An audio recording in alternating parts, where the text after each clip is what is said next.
Good evening to all dear Midnight Radio listeners. Tonight, we will take you on a journey of fear.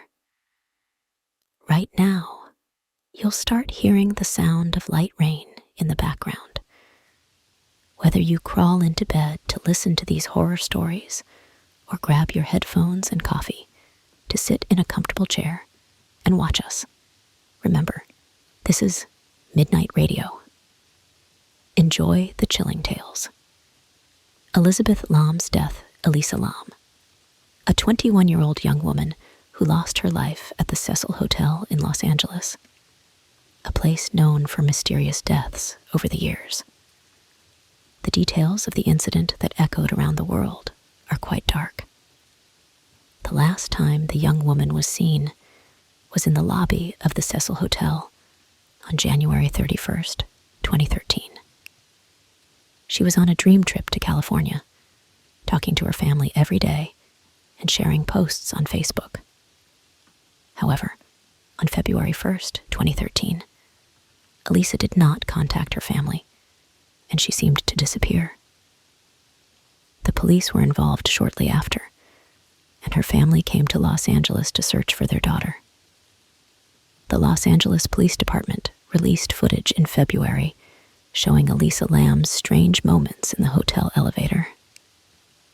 Elisa was acting strangely, talking to invisible people in the elevator, looking at the corner of the door, crouching and hiding. There were theories about Elisa's behavior, such as a psychotic episode, possession by demons, or an attack from an unseen aggressor.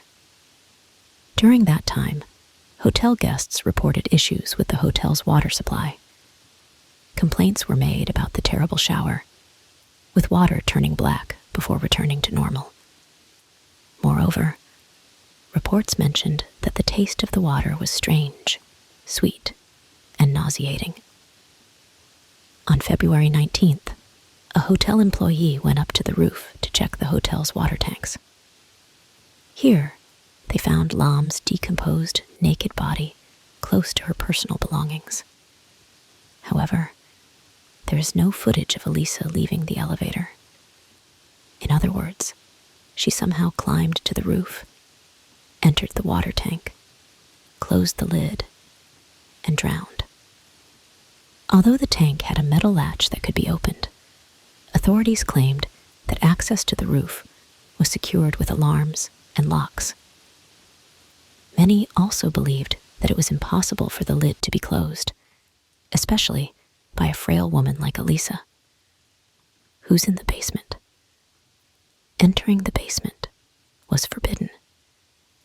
It had always been this way, and the child never disobeyed his mother's rule because he never went back on his mother's word. But one day, he couldn't resist the voices coming from the basement any longer and decided to go down. After all, his mother was busy mowing the lawn outside, and he could play with the little dog in the basement during this time. Besides, maybe the dog was very hungry. After all, it had been howling like it was crying for days. Taking some milk with him, he started going down to the basement and unlocked the forbidden door. The downstairs was very dark, and the dog's voice was silent. As he ventured further inside, his eyes adjusted to the darkness, picking out objects around him. Holding his breath and continuing to look around, a pair of hands grabbed him tightly from behind and pulled him out. The child, not understanding what had happened, saw his angry mother in front of him. Angry and yelling at him for the first time, he promised not to go down there again and went back to his room. And to avoid angering his mother again, he couldn't talk about the dog sounds he heard or the child in the basement with no hands and feet. Latoya Ammons and the Demon House. The Indianapolis Star published a story in January 2014 about Latoya Ammons, who claimed that her 3 children were possessed by demons in her house. creating a story reminiscent of horror movies. Latoya, who had been claiming for years that demons and ghosts roamed her house, told journalists that police and priests were witnesses to what she said. Deciding to move to avoid going crazy during her time in the house, Ammons said that the demons in her house entered her children's souls and controlled them. According to the stories, the children climbed walls, threatened doctors trying to treat them with voices that didn't belong to them. The foreign source also reported that a 9-year-old child in the hospital had smiled strangely and walked backward from the wall to the ceiling. The 12-year-old later told mental health professionals that he felt like he was choking sometimes and couldn't do anything about it. He also heard a voice saying he would never see his family again. The youngest, who was 7 at the time, was talking to a boy that no one else could see. The other child was describing what it was like to be killed. Russian sleep experiment. Continue cutting. The subjects were political prisoners captured during World War II. And before the experiment began, they were told that the survivor, after 30 days, would be released. The purpose of the experiment was to determine how long a person could stay awake and the effects it would have on them. The room had enough food and water for 5 people for a month. In addition, stimulant gas and oxygen were constantly supplied to the room to keep the subjects from sleeping. The first 5 days went smoothly, but things would change afterward. The prisoners started whispering to the microphones, cutting off communication with each other. After 9 days, one subject started screaming and continued for hours. Then the screams of the second subject were heard. The other 3 subjects, whispering into the microphones, covered the observation windows with pages from books. Then the screams completely stopped. This silence lasted for days.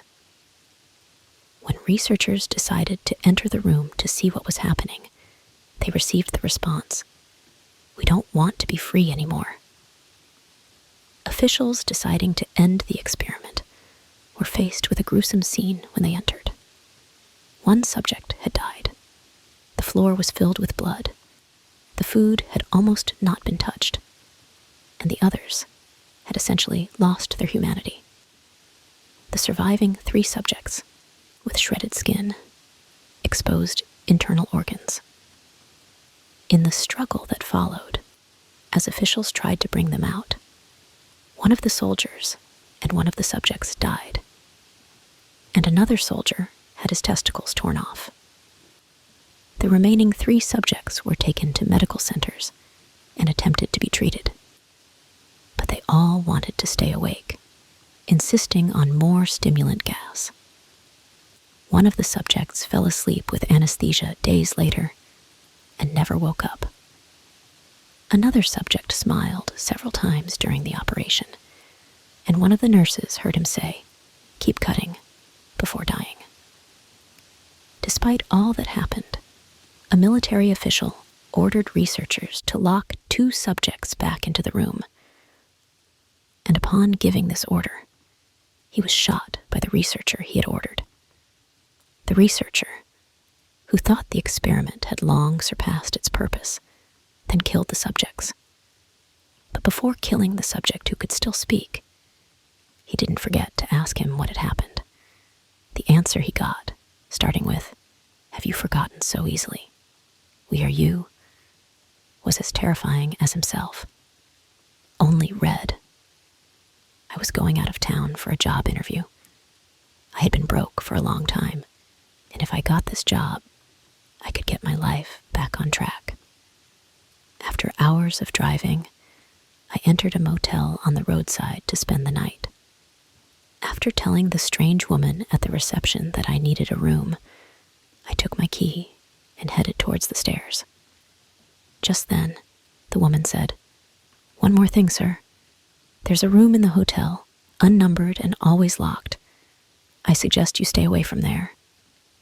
Ignoring the cracked woman's words, I went up to my room and lay down on the bed. However, a few hours later, I woke up to the disturbing sound of water. Even though I tried to go back to sleep, the relentless noise prevented it. Frustrated, I opened the door to find out who had left the tap running. As I stepped into the hallway, it became clear that the sound was coming from the opposite room, so I knocked on the door. No matter how hard I knocked, there was no one opening the door. Finally, I decided to look through the peephole, attempting to see inside. But all I could see was red. Someone must have hung a red curtain or something on the peephole. Irritated, I went downstairs and told the cracked woman at the reception what had happened. After silently listening to me, the woman began to tell the story of the room. Years ago, a woman was murdered in that room, and only because she looked at a young man entering through the door. Her jealous husband went mad, and he offered the woman to go up to their room. She was so beautiful and delicate. She smiled and did what her husband said, climbing the stairs. When morning came, the couple didn't come downstairs, not in the afternoon or evening either. Finally, when I entered the room with my key, I saw water overflowing from the bathroom. When I opened the bathroom door, I saw the woman with her snow-white skin and hollow red eyes.